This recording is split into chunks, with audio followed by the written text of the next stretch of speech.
Hi guys, this is Vaish from Vaishayes. So hope your preparation is going fine for prelims 2019. Close to 130 days are left, and if you have been doing a mains preparation or if you are enrolled to any mains courses, make sure that you complete it soon, within at least by Feb first week at least, and then switch completely to your prelims preparation, because prelims needs an extra effort. Seeing the trend for last 2-3 years, at least from 2016, prelims have been more tougher compared to mains. Okay, the syllabus is same, the questions which come, or the sections from which questions come, that is also same, but the way which questions are framed have been tougher. Okay, if you see the previous 3 years question paper, you will come to know. The questions will look very familiar. It will be from the books which you read or the topics which you read, but they frame it in a very tricky way that it becomes difficult to solve. So that is why we have been stressing from last year June, from 2018 prelims when it got over. From that time we have been telling you to practice MCQs. Okay, how much ever you read a textbook, standard textbooks or coaching materials, any source which you read, okay, but if you don't practice MCQs and if you don't see that UPSC level MCQs throughout the year, it will become very difficult. Even now it is not very late. Okay, unless you are a person who have not even seen the syllabus till now, or you have not done any research on UPSC, maybe such students can take it up in 2020 if you don't want to waste an attempt. But still, because there are at least 6 attempts for everyone, for any category student, so you can give a try also. Okay, so that you know where you stand if you are starting now. Okay, else if you have been doing your preparation from at least 2-3 months back, or for the last 1 year and all, you should definitely take this attempt, and you have a high chance of clearing it also if you have been studying it sincerely. And those students who have been given 1 or 2 attempts and have been failing at any stage, such students, even last 100 days, they can catch up, because they know the syllabus, they know the content, they have wrote the exam themselves, so they know everything. They just need to practice the recent current affairs and then solve the tricky questions. That's all. So 100 days is like very much possible. So please make use of this 100 days. Okay, 130 days you have now. Okay, but I just told 100 days because I know you will be like, including Vaishya students, you are busy with the mains course which is going on. So mains test series for batch 1, it got completed yesterday. That also, like, it's a good achievement for us, because it is the first time we conducted a full series of mains. Okay, because last year 2018 and 17 batches and all, we did mini test series, which we did not have more than, I think, 100 questions for a student. But this time we gave 300 questions covering the entire syllabus. And so if you see here the date, 19 January, the Sunday which happened just now, that Sunday we have done our last test also. So students are writing it, and we will be correcting it, and all the materials, the pending corrections or whatever is pending, everything will be sorted out soon. So these students can directly switch to their prelims preparation and then just halt it. Okay, you don't even have to think about world history or post independence or things which are not even required for prelims. Just keep it aside. Okay, don't even care about it now, because you have done your studies, you have done the preparation very sincerely till now. Now it is time that you make sure you clear the prelims, because if you don't clear prelims, then there is no point of all these studies. Okay, so next 130 days, till now you have done right. Now make sure that you do the next 130 days also right. Okay, so you will definitely clear the prelims if you do that way.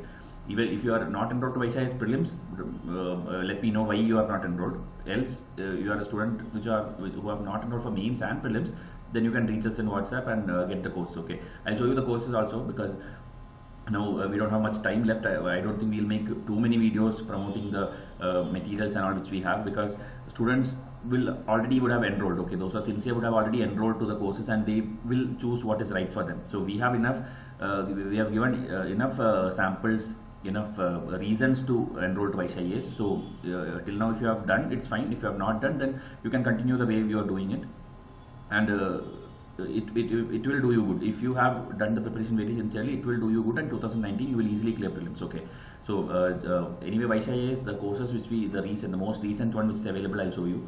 Okay, subject wise, students were asking, because some students did not want current affairs, or they just wanted some particular subject, because also there are non-UPSC students also. Okay, such students may not need all the subjects.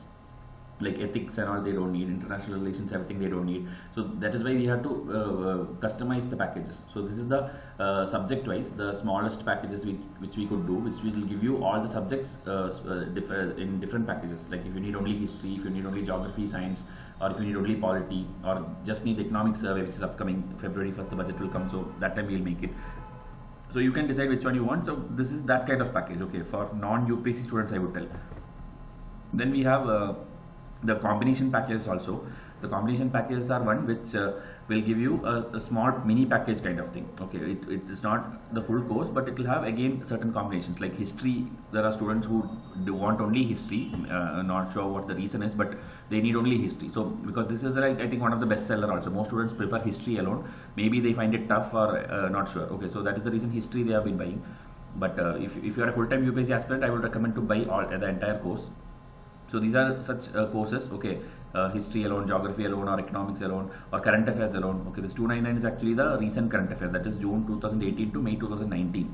Instead, if you need 10 more extra sets which covers the 2 years prior to that, that is August 2016 to May 2018, this 10 extra set will come along with this 12. So that is another package. So it depends on you, okay, which you feel weak or you think like YCIS materials will do more justice to your preparation. You can get that kind of course, okay.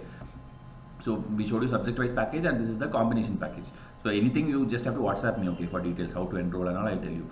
And then we have the full packages, which actually the UPSC students should get it. So there are students who don't need current affairs at all. They might be following some magazine, or they have their own, or they read the newspaper themselves. It will be there up to them. Okay, so such students can get the static test alone. Okay, 35 static test, which is made from almost all the standard textbooks. Okay, which you usually read for your exam. So that is there, and if you need the current affairs also, this is the full course. Okay, now we have one more package actually. So the difference is our unique thing, that is the YCIS revision charts and snippet cards, and also I will be available personally for any doubts regarding our materials. Okay, so that entire package, it's the last one. Okay, 9999. So that will have entire thing, and this is what the 99% of the enrollments happen in our channel is this one, because this is meant for the UPSC prelims students who are preparing for 2019. Okay, 2020 students, I think you can wait. You don't need to hurry. Okay, you can do your textbooks and all, and after June you can reach to us. Okay, because that time we'll have maybe some more extra test will be there. So that time the course will be different. So these are the full packages which is already out since long time, and the full package we have not changed the price also till now. It is the same since last 5 to 6 months. The remaining packages have been changing based on students' demands. Okay, so you can get that. So the only difference I told you is that the revision charts and snippet cards, you will not get it separately also, and you will not get it in any other small packages. It is part of the full course, so you have to get that one to get the revision charts and snippet cards. Close to 150 charts are there and 50 snippet cards are there. If you don't know what is that, you can again WhatsApp me. I'll tell you video links which explains everything.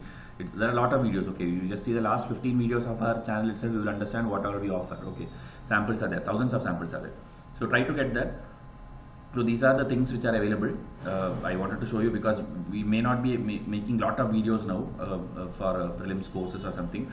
Lectures we have to complete. Satish Chandra I'll try because it's already started. I don't want it to leave it halfway, but because the textbook is very lengthy, I don't know whether I'll be able to complete it fully before the prelims. Okay. Anyway, our MCQs cover everything, so those who have enrolled it, I don't think even these video lectures will be needed. Okay.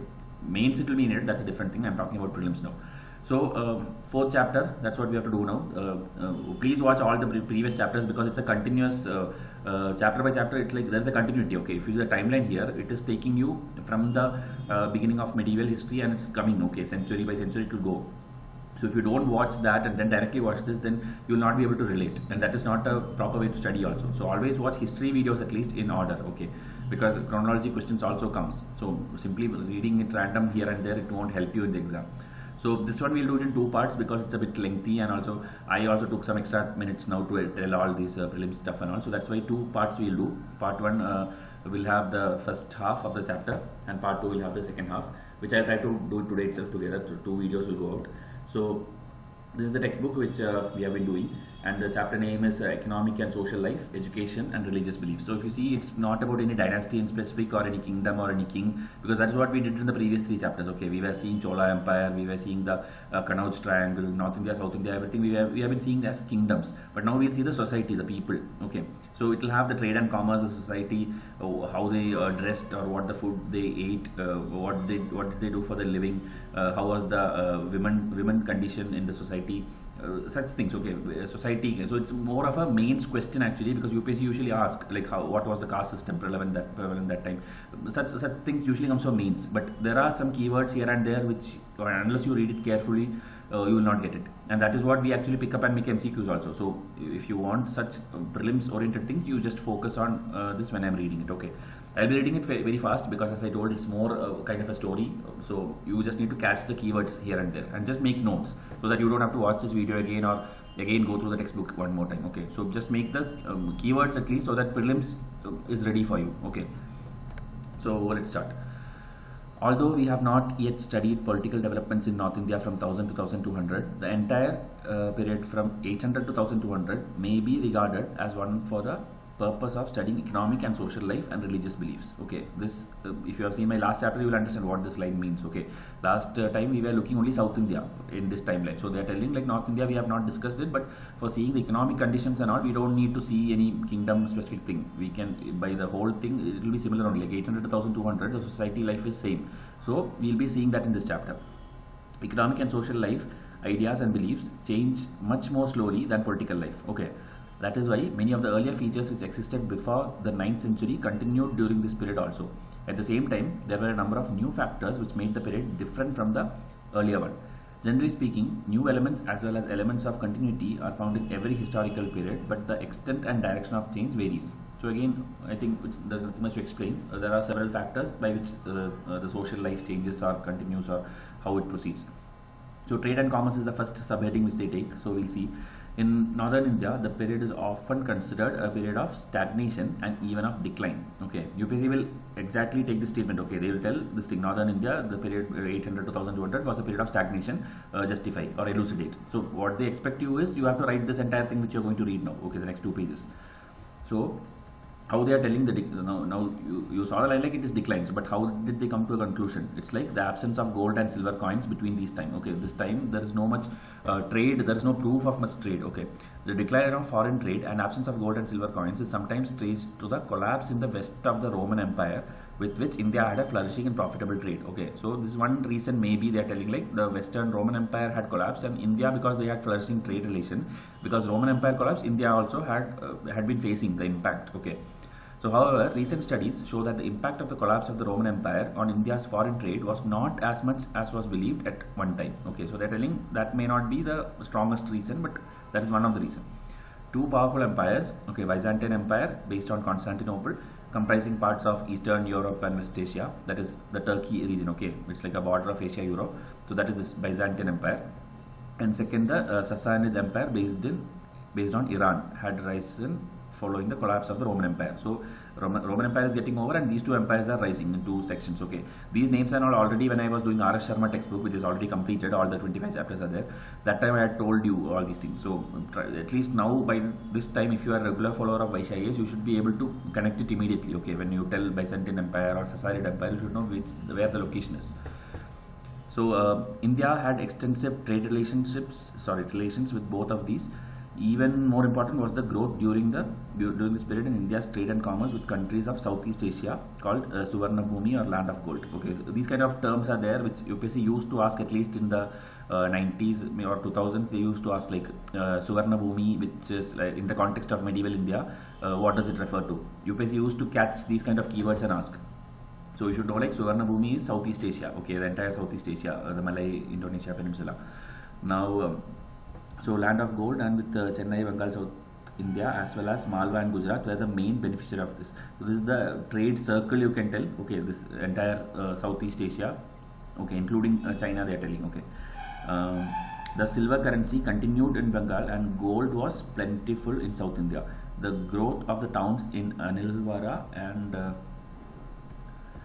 Champaner in Gujarat may be traced back to this period. Okay, so they're telling about the timeline, location and all. The undoubted decline of long distance trade within the country during this period has to be sought more in internal conditions. There was the rise of many states and the growth of what has been called localism. Okay, so the decline reasons we are seeing one by one. So one reason is the internal breakup, you can tell. Okay, more and more states are happening, states are forming, so they had their local demands, and that's why trade pattern was changing. Okay, uh, in these states there was a marked growth of local self-sufficiency which grew in conjunction with small towns. Within these states, in many areas, there was a growth of agriculture. Brahmins seem to have played an important role in this. Thus, in many states, in order to strengthen and legitimize their own positions, the rulers invited Brahmins and gave them grants of revenue-free lands to settle down. So, Brahmins had a role, okay, in this growth of agriculture and this localization and everything. So they were given this revenue free lands and like tax free villages and all those things, usual thing, okay, which is like applicable to every society after the caste system started. So in some areas such as Bengal, Sindh and the Tamil lands, these Brahmin families extended and improved cultivation, and at their instance and encouragement, many nomadic or semi-nomadic tribes also settled down to agriculture. So again they are telling the role of Brahmins in agriculture, okay. Now, decline in trade and commerce is also reflected in the thinking of the period. In some of the Dharma Shastras which were written during the period, a ban is put on travel beyond the areas where the manja grass does not grow or where the black gazelle does not roam, that is outside India. So, in this Shastras also it is written, okay, in this timeline that traveling is like kind of prohibited, okay, going beyond the region of India or going through this neckline, salt seas, okay, meaning crossing the ocean, which I think till the 19th century it was there, okay, such systems were there, like it was considered like you will be outcasted or you will be thrown away from the caste, you will be isolated if you cross the sea, okay. So these things were there. So this thinking mentality is also one reason for declining trade and commerce, okay. So these are all pointers to your answer, okay. The question which I told you first here, the North India, what was happening, the stagnation, 2-3 reasons they are giving. One is the Roman Empire thing, then this localization is there, and then here Dharma Shastra is there. So 3 points. This is what UPSC expect you to answer, okay. So please make notes.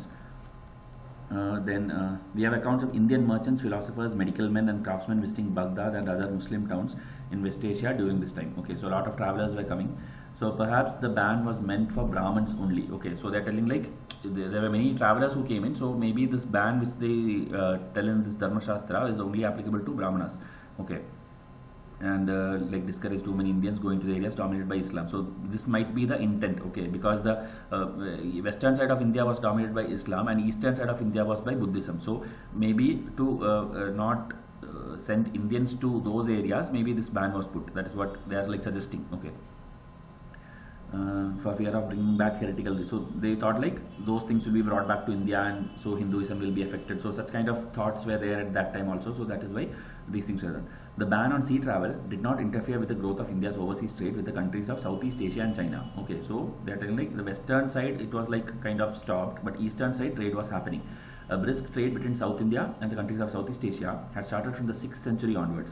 The growing geographical knowledge about the countries of the area is reflected in the literature of that time. Okay, so more map related things were there in the books written that time. Okay, the peculiar features of the languages of the area, their dresses, etc. are mentioned in the books of the period, such as Harisena's Brihat Katha Kosh. Okay, so this Brihat Katha Kosh, these kind of things UPSC will definitely pick. Okay, because that's what I told. At least 15 to 20 MCQs are such which UPSC will pick from nowhere. Okay, which is not so famous but will be definitely mentioned in textbooks. And so that is what coaching institutes do. After your exam is over, that time they will come up with this textbook page highlighted and they will tell like, see, we asked you to read this textbook, it is mentioned here, page number, line number, they will tell you as if they covered everything. Okay, so that happens every year. We cannot blame any coaching institute in specific, but that happens. Okay, after the exam happens, after that coaching institute starts claiming, okay, it is there, it is here. But in the actual preparation time, I don't see anybody reading you through the textbooks and telling you this is what you need to do. We actually do the video lectures also, and whatever you see here, okay, this Brihat Katha Kosh also, I remember I had made an MCQ in medieval history. Okay, so this is covered by us. So that is why we are telling learn from the right source. Okay, because we have been analyzing UPSC, so we know what is actually meant to be prepared. After all this preparation, then UPSC comes up with some bouncer, that is fine. But if you don't do the minimum basic things and then go to exam and tell exam is tough, that is not acceptable. Okay, so please try to make use of the days, upcoming days, by doing the proper preparation. Okay.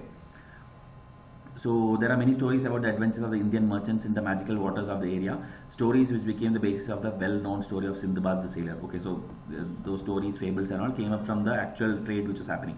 The Indian merchants were organized in guild. Okay, guild also multiple times we have learnt. The most famous of them being the Manigramam and the Nana Desi. Okay, this also I remember we had an MCQ like Manigramam and Nana Desi in context of medieval history. What does it refer to? So UPSC will ask that. Okay, and options they will put like a village headman or a group of administrators. They'll put something, governors or something. But the answer is the merchant guild. Okay.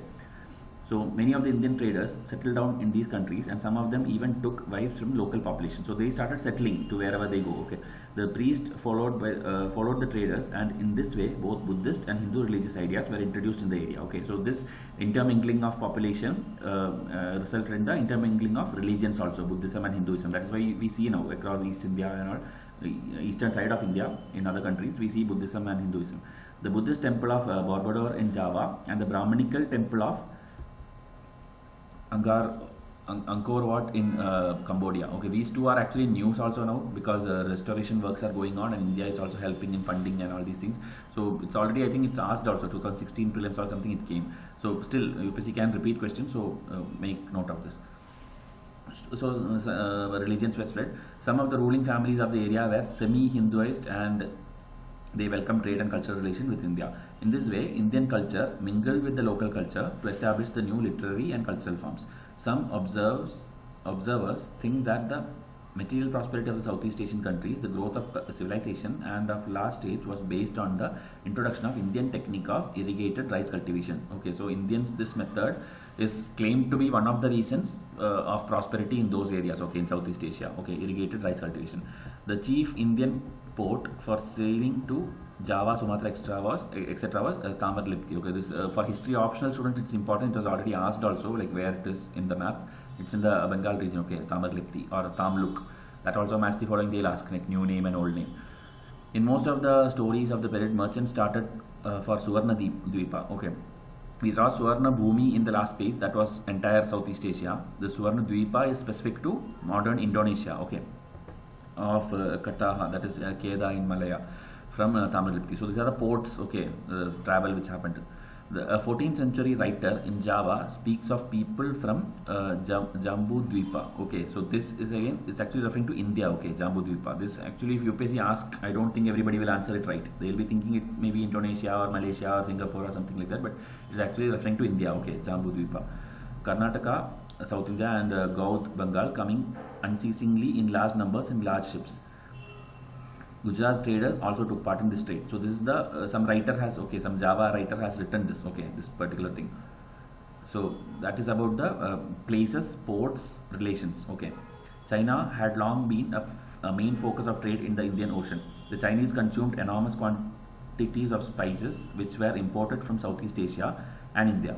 They also imported ivory, the best of which came from Africa. Okay, so these are certain trade items which Chinese people took it. Okay, and glassware which came from Western Asia. To these were added medicinal herbs, lac, incense, and all types of rare things. Generally, products from Africa and West Asia did not go beyond the Malabar and South India. Okay, so things which come from Africa will generally be like restricted to this western side of India. Okay, nor did Chinese ship go beyond the this Moluccas, the Malacca Strait. Okay, which already UPSC have asked at least 10 times. So they are just telling the boundaries which Chinese people used to trade with. Okay, thus both India and Southeast Asia were important staging centers for trade between China and other countries. So it's like West Asia and Africa, they will not directly trade with China. They will be trading with India, and India will be trading with China. Okay, so India and Southeast Asia was a kind of staging centers for China. Indian traders, especially the Tamil and Kalinga, that is Orissa, Bengal region, played an active role in this trade along with Persians and later the Arabs. Much of the trade to China was carried in Indian ships, the teak wood of Malabar, Bengal and Burma, providing the base of a strong tradition of shipbuilding. So these are all, I think, in modern history also I have told you, Burmese teak and all. Even wars happened in the name of this. So the weather conditions were also such that it was not possible for a ship to sail straight from Middle East to China. Okay, so weather conditions were there because that time the monsoon systems, the sail conditions, those things were yet to be explored. Okay, the ships would have to wait for a long period in ports in between favorable winds which blow from the west to east before the monsoon and from east to west after the monsoon. So depending on the wind flow, their ships will go in that direction. Okay, so there was a delay in going to and fro. So Indian and Southeast Asian ports were preferred by the merchants for this purpose. The main seaport for foreign trade in China during this period was Canton. Okay, so again a port, okay, seaport in China, or Kanfu as the Arab travelers called it. Buddhist scholars went from India to China by the sea route. The Chinese chroniclers tell us that the number of Indian monks in the Chinese court towards the close of the 10th and the beginning of the 11th century was the highest in Chinese history. Okay, so this time, like we have been learning about Chinese people coming to India, the Chinese travelers and researchers and all, but Indians were also there in the Chinese courts. Okay, so in this timeline, and that is the highest in Chinese history at that time. Chinese account of slightly earlier period tells us that the Canton River was full of ships from India, Persia and Arabia. It says that in Canton itself there was 3 Brahmana temples in which Indian Brahmanas resided. The presence of Indians in the Chinese Sea is testified to by Japanese records, which give the credit of introducing cotton into Japan to 2 Indians who were carried over to the country by the black currents. So again they are telling some introduction of cotton, how it happened. Okay, so credit to Indians, and they are coming back through the oceans and all. So it's not very important, because neither a prelims questions can come from here, or mains also there is no much content to ask from here. Okay, but in general trade and commerce condition, this can be one of the point. Okay, Indian rulers, particularly the Pala and Sena rulers of Bengal and the Pallava and Chola rulers of South India, tried to encourage this trade by sending a series of embassies to the Chinese emperors. The Chola ruler Rajendra I sent a naval expedition against Malaya and neighboring countries to overcome their interference in the trade with China. So these people were the kings who, kingdoms or dynasties you can tell, who sent ships or naval embassies and all to those countries through China. Okay. The embassy sent to China by Rajendra I travelled in an Indian ship. There is evidence to show that there were many shipyards in South India, Orissa and Bengal engaged in construction of ships.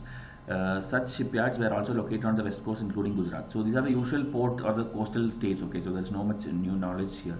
Thus, the growth of India's foreign trade in the area was based on a strong naval tradition, including shipbuilding and a strong navy, and the skill and enterprise of the traders. The Chinese trade was very favorable to the countries engaged in it, so much so that in the 13th century, the Chinese government tried to restrict the export of gold and silver from China. Okay, so Chinese, like now you know what is the condition. So such restrictions and all these things started in those days also. Indian ships gradually gave away to the Arabs and the Chinese, whose ships were bigger and faster. Okay, so they are telling about the competition kind of environment which is building up. Okay. India, like western side we have the Arabs and the eastern side we have Chinese. So the restrictions and all these things will decide like which way the trade happens faster. So we are told that the Chinese ships were several stories high and carried 600 passengers apart from 400 soldiers.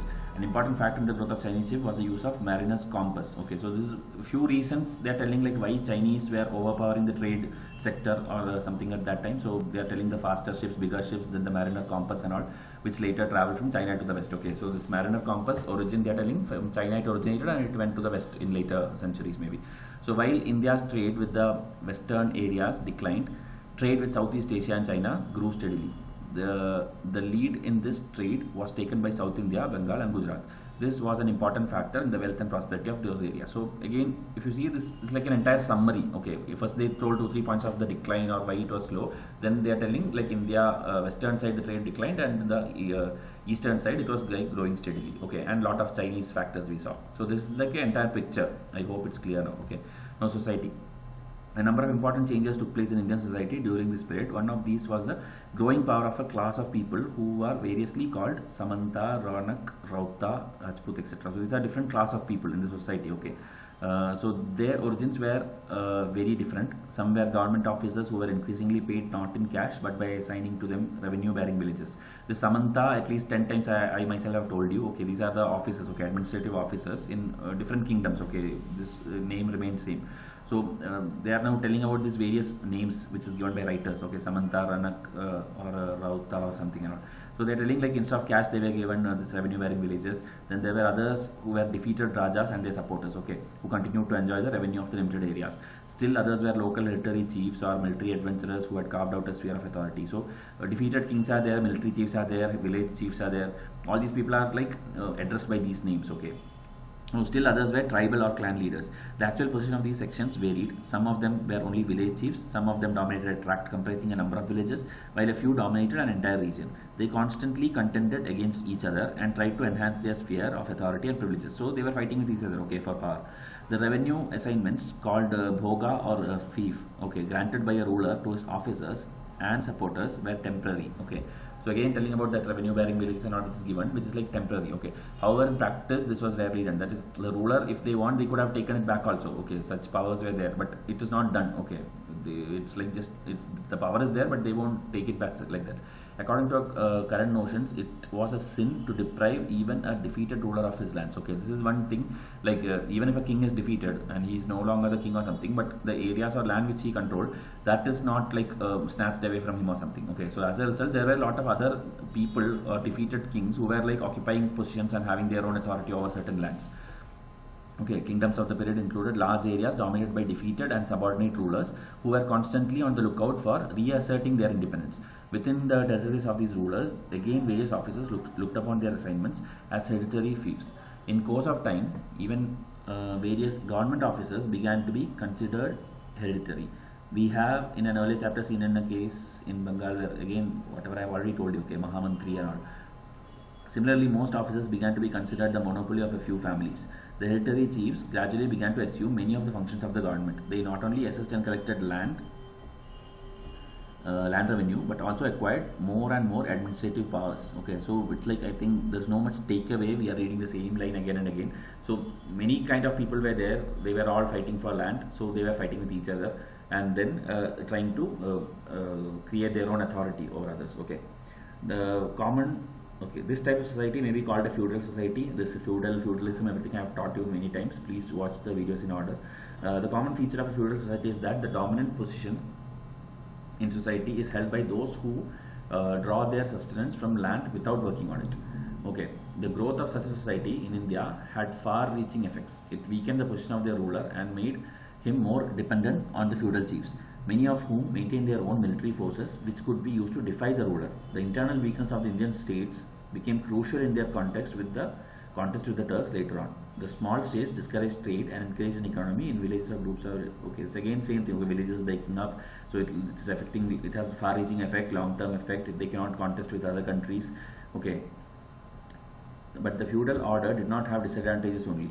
In an age of disorder and violence, the stronger chiefs provided safety of life and prosperity to the peasants and others, without which daily life could not have been functioned. Some of the chiefs also took interest in the extension and improvement of cultivation. So they are telling, first we saw the disadvantage, okay, like it's having that long-term effect, it is not able to fight with or contest with other countries and all, but internally there was peace and prosperity, okay, because each chief will try to maintain their village properly, okay.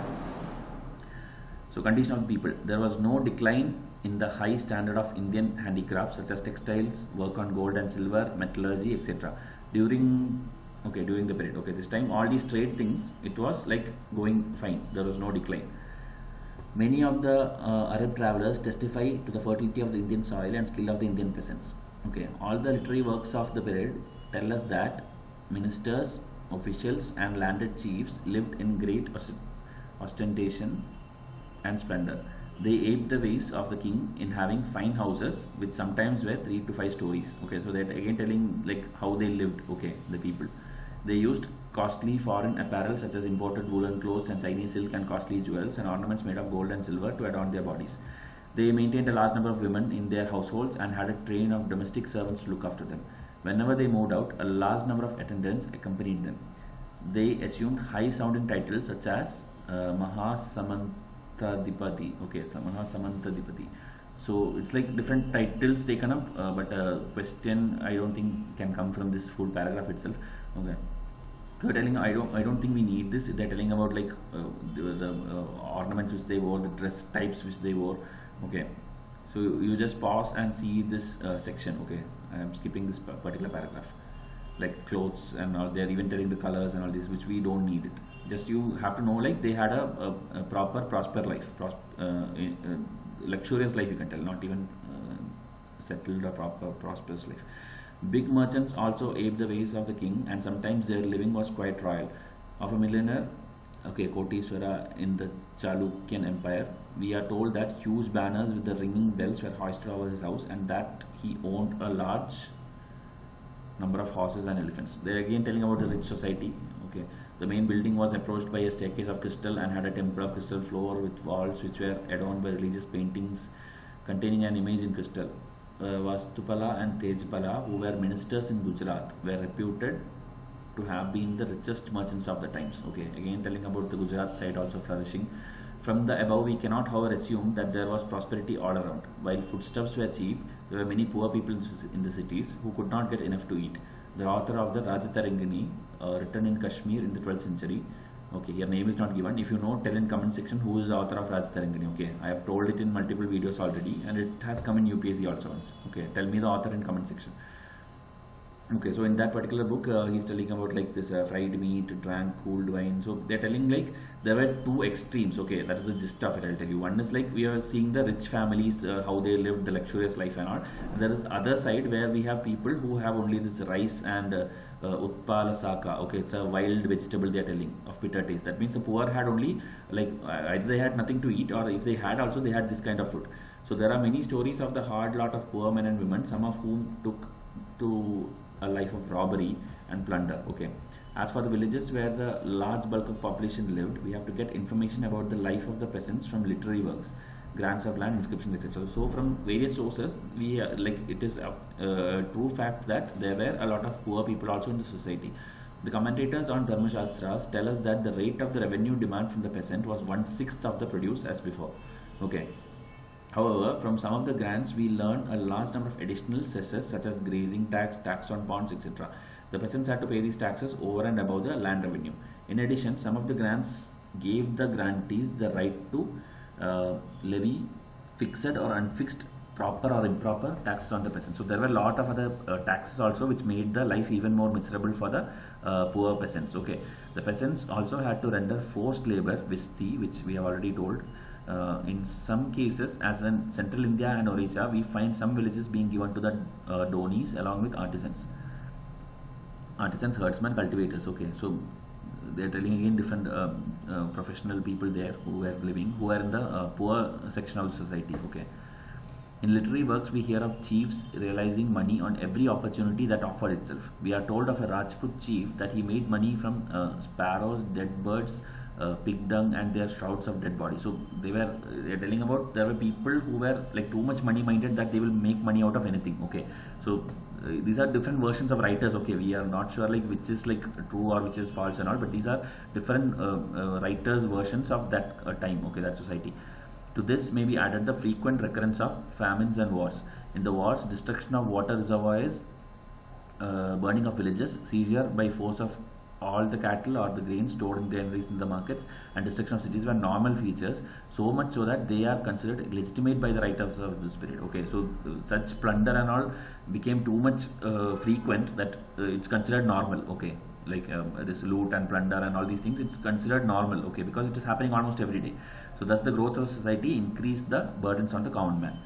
Now the caste system, they are telling the caste system which had been established much earlier formed the basis of society. The Smriti writers of the period exalt the privileges of the Brahmanas and even surpass the previous writers in emphasizing the social and religious disability of the Shudras. According to a writer, Parasara, it's the writer's name, okay, writer Parasara, eating a Shudra's food, association with the Shudra, sitting on the same seat with the Shudra, and taking lessons from the Shudra are acts which drag down even the noblest person. Okay, so this is about a particular writer. Okay, he tells like this. We even find a discussion whether the shadow of an untouchable was polluting or not. So that much extreme was the version of this particular writer. Okay, it is difficult to say how far the ideas of the Smriti writers were practiced in daily life, but there is no doubt that the disabilities from which the lower caste suffered increased during the period. Okay, so the caste system was too much in action. Okay, marriages between different castes were frowned upon. In the case of the union of a high caste man with a woman of a lower caste, the caste of the offspring was to be determined by the caste of the mother. Okay, that means the lower caste would be given to the child, but by the caste of the father if you belong to a caste lower than the mother. So mother or father, whoever is the lower caste. Okay, in case of intercaste marriage they are telling, okay, if it's a lower and higher, whoever has the lower caste, that will be given to the child. Okay, so that's how it was treated. The society treated the intercaste people. Contemporary writers mention a large number of castes such as potters, weavers, goldsmiths, musicians, barbers, rope makers, leather workers, fishermen, hunters, birds, etc. Some of these were guilds of workers which now began to be classified as caste. Okay, so it is significant that the Smriti writers of the period regard handicrafts as low as low occupation. So these people now this job or these professions, these people were considered of lower caste. Okay, even the full guild, okay, they were considered lower caste. Thus, most of the workers as well as tribals such as the Bilas were classified as untouchables. So the caste system was very much active, or you can tell like the Brahmanas were overpowering the others. Okay, that is a takeaway you should know. Okay, that is the reason why I read the entire paragraph line by line, so that you know what each paragraph suggests. Okay, now you know the trade and commerce, what is the gist, you know what is the caste system, you know how the people lived, you know what kind of taxes were there. So these kind of things if you catch from every paragraph, then any mains question or any prelims question, any statement which comes in a tricky way, you will be able to answer. Okay, because this timeline, this is what happened, that will get registered in your mind. Okay, so read the textbook, solve the MCQs, you will be able to do it. Now the next section is rise of the Rajputs. From here I think I'll do it in the next video. Okay, just to avoid the length to go beyond 1 hour or something, so I'm just making it 2 videos. Okay, else we could have done in 1 video itself. So till I come up with that video, revise all the previous videos and then do it in order as I said. Okay, and do the MCQ solving also. So I'll come up with the next video soon. Thank you and have a nice day.